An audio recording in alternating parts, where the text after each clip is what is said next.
ხდება ყველა საქმეს, რაც არ უნდა კარგი საქმე დაისახო. აი ხო არის მაგალითად საგანი, ხო, ქართული სიტყვაზე ლიტერატურა, ენა, თქვა, ან მათემატიკა. ძალიან მნიშვნელოვანია ვინ ასწავლის ამას. აი რელიგია ავიღეთ, გინა სხვა საგანი.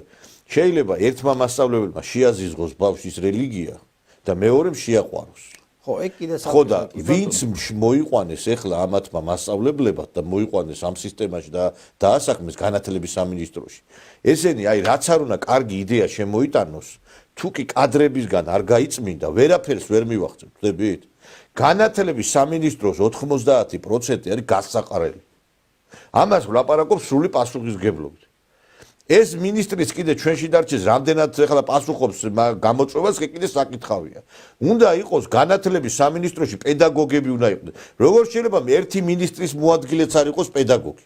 ბიჭო, ახლა მე მაგალითად ახლა რო დამნიშნო სიტყვაზე კონსერვატორიის იმათ, რა ქვია, დირექტორი. რა ვიცი, ახლა მე ეს კონსერვატორია, ხო? ბიჭო, რა იცი, პური მეპურემ უნდა შეიძლება მინისტრის მოადგილე პედაგოგი არ იყოს, მინისტრი პედაგოგი არ იყოს. რანაირად შეიძლება რეფორმა გატარდეს, გეკითხებით.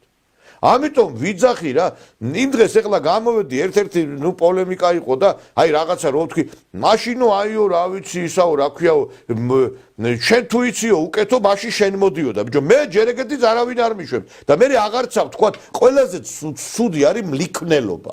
აი მლიქვნელობა დაღუპა ეს ქვეყანა. ადამიანი რო მაგალითად შენ თუ ჩემი მეგობარი ხარ და შენ თუ მართლა ჩემზე შეგტკივა გული, ხო უნდა მითხრა რომ რაღაცა თუ არ გამოდის, აი ესე შეცვალე რაღაცა, ხო? ამიტომ თუ არ შეიცვალა კადრი რიშაევ, ნათქვამია.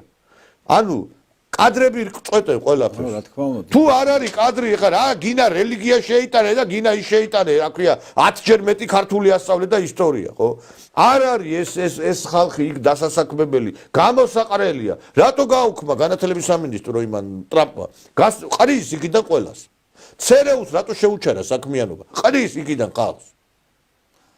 ხო, კი ბატონო. ეხლა ჩვენ ვიძახოთ ეხლა რომ აი ესეთი რაღაცა სტრატეგია, აი ამ იმებმა ბრახაბურხა სტრატეგია, ფაქტი არის ისა, რომ ერთი ფაქტია, რომ აი ამ 11 წლის მანძილზე, რაც განათლებაში კეთდება, ყველაფერი იყო სისულელე. იმიტომ რომ აი პროდუქტი არის აგერის ახალგაზრდობა 99 მთავარი არის ტაბლო, აი როგორც ფეხბურთს რო თამაშობ, შეიძლება რაღაცა კარგად ითამაშოს გუნდმა, მაგრამ თუ ტაბლოზე წერია წაგება, წაგებული ხარ. და ტაბლო, ანუ შედეგი არის აგერ ჩვენი რუსთაველი. ახალგაზრდობის 90 დიდი პროცენტი, ყველაზე არ ვლაპარაკო, დიდი ნაწილი და ვისი ბრალია ეს ყველაფერი. სკოლის დირექტორები მიდიოდნენ, მოუწოდებდნენ აქციაზე გამოდითო, მასწავლებლები, ესე იგი, განათლების სამინისტროს მუშაკები და კაციშვილს ხელი არ უხლია. და მე რო აქ სიტყვაზე ცოტა ისეთი კრიტიკული რო თქვა ხელისუფლებაზე, შეიძლება ჯვარს მაცვალ. და მიტყვე? და იტყვია მტერი არისო ისა. ბიჭო, სახელმწიფო მოხელე, მე სახელმწიფო მოხელე არა ვარ. პეტიციებს წერდა, რომ ეს მთავრობა უნდა წავიდეს და კიდე თანამდებობაზე არიან ეს ხალხი. გესმით?